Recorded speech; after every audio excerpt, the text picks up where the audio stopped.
याद रखना, एमल को वापस लाने के बारे में सोचना भी कि उनको भी तो पता चले मुझसे उलझने का क्या नतीजा। हेलो फ्रेंड, अफान ने हिम्मत दिखाते हुए अपने हक के लिए आवाज़ उठाकर एनी को इस घर में वो मुकाम और इज्जत देने का जो वादा किया था वो पूरा कर दिखाया था। और फाखरा बेगम की लाख धमकियों के बावजूद वो अपने हक के लिए डटकर खड़ा हो गया है कि वो शहरयार की तरह बुज़दिल और डरपोक नहीं है कि सिर्फ जायदाद से आँख होने के खौफ से वो किसी की भी हर गलत बात को बर्दाश्त करे।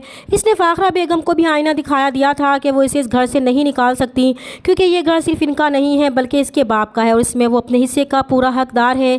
कोई भी इसे इस घर से नहीं निकाल सकता।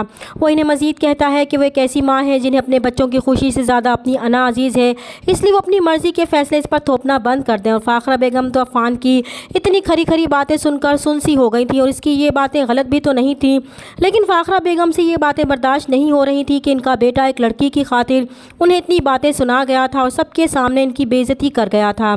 इसलिए जब इनका बस अफान पर नहीं चलता तो अपना सारा गुस्सा शहरयार पर निकालती हैं, क्योंकि वो जान चुकी थी कि अफान तो अब एनी को अपनी ज़िंदगी से निकालने वाला नहीं है।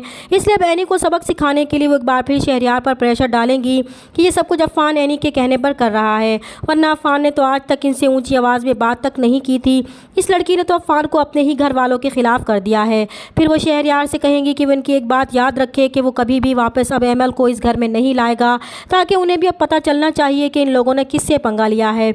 जबकि शहरयार बजाय अफान से सबक सीखने के इनकी हाँ में हाँ मिलाएगा, क्योंकि इसके अंदर इतनी हिम्मत ही नहीं है कि वो अपने लिए कुछ कह सके। जो फैसला फाखरा बेगम इस पर थोपती हैं इसके मुताबिक शहरयार को चलना पड़ता है। इधर जब अफान और एनी कमरे में आएंगे तो कमरे की इतनी बिगड़ी हुई हालत देखकर हैरान रह जाएंगे और फिर अफान का शक आयमा पर ही जाएगा, क्योंकि अब तो एमल भी घर पर नहीं थी, इसलिए वो बहुत गुस्से में आयमा को बुलाएगा तो सब घर वाले भी आ जाएंगे। तब अफान आयमा से कहेगा कि इसके कमरे की ये हालत इसी ने की है, क्योंकि अब तो वो एमल पर भी इल्ज़ाम नहीं डाल सकती। तो आयमा कोई जवाब नहीं देगी। तो शहरयार को ये सुनकर गुस्सा आएगा कि इसने ये हरकत क्यों की। अब वो इसकी बीवी है, इसका मतलब तो साफ है कि इसने सिर्फ दौलत के लालच में उससे शादी की है। इस तरह शहरयार जो आयमा की तरफ माइल हो रहा था एक बार फिर इससे दूर हो जाएगा। तो दुर्दाना बेगम आयमा पर बहुत गुस्सा होंगी कि इसे ये सब करने की क्या ज़रूरत थी। बजाय शहरयार के दिल में जगह बनाने के वो और भी ज़्यादा बुरी बन चुकी है। वो अच्छी तरह जानती है कि वो शहरयार पर ज़बरदस्ती मुसल्लत की गई है। अगर बाजी को इस पर गुस्सा आ गया तो वो अच्छी तरह जानती है कि शहरयार इनके हुक्म का गुलाम है। वो इनके हुक्म पर जब एमल को निकाल सकता है तो वो क्या चीज़ है। अफान और एनी का रिश्ता अब और भी मजबूत हो चुका है, इसलिए वो इनका पीछा छोड़ दे तो बेहतर है। दूसरी तरफ एमल एनी से और भी ज़्यादा बदजन हो जाएगी कि बहन का घर उजाड़ कर वो कैसे खुश रह सकती है।